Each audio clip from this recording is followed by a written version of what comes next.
वज़ीर-ए-आज़म के मौक़िफ़ ख़ुसूसी और इस इलाके के MNA अली नवाज़ आवान हमारे साथ मौजूद हैं, उनसे बात करते हैं। शुक्रिया आवान साहब। ये बताइएगा, जिस तरह से इस बच्ची के साथ दरिंदगी हुई है, इस पर पुलिस और अस्पताल की जानिब से सफ़ाकाना रवैया, वज़ीर-ए-आज़म ने तो अल्टीमेटली फिर नोटिस ले लिया, लेकिन ज़िम्मेदारों के खिलाफ अब तक कुछ हुआ भी है सर? कोई पेशरफ्त? देखिए, बेटियां सबकी साझी होती हैं और जो इस तरह दरिंदा सिर्फ ये जो इक़दाम है, जिस तरह ये हुआ है 15 तारीख को, उसके ऊपर कल हमारी उनसे बातचीत हुई थी, मैं उधर स्पेशली गया था और उसके ऊपर हमने हुकूमत ने कोई एक्शंस लिए हैं। एक तो क्रिमिनल नेग्लिजेंस के ऊपर उस SHO के ख़िलाफ़ FIR काटी गई है। उसके बाद एक जुडिशल इंक्वायरी कॉल की गई है।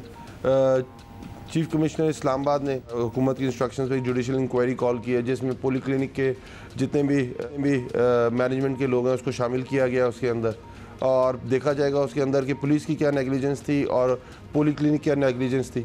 उसके बाद एक हमने उनसे बात की है कि उनका ये मुतालबा नहीं था, पर एक स्टेट की ज़िम्मेदारी थी। एक हम चीफ कमिश्नर के थ्रू एक समरी मूव कर रहे हैं प्राइम मिनिस्टर साहब को, जिसमें हम उनकी कंपनसेशन डिमांड कर रहे हैं उस बच्ची की फैमिली के लिए।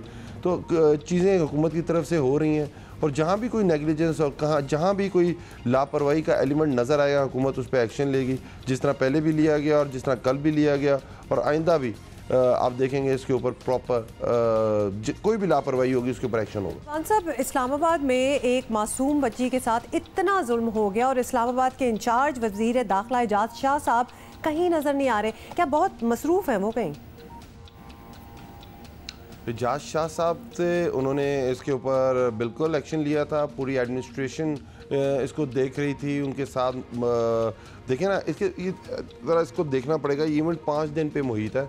पहले वो बच्ची घर से मिसप्लेस हुई है, फिर उसके बाद उसकी मुशद्दगी की एक रिपोर्ट डिलेड काटी गई है, उसके बाद उसकी बॉडी रिकवर हुई है और उसके बाद का सिनेरियो, तो उसमें सब अपनी एडमिनिस्ट्रेशन के थ्रू बिल्कुल इन टच थे उन सब लोगों के साथ और उसके ऊपर एक्शन हो रहा था।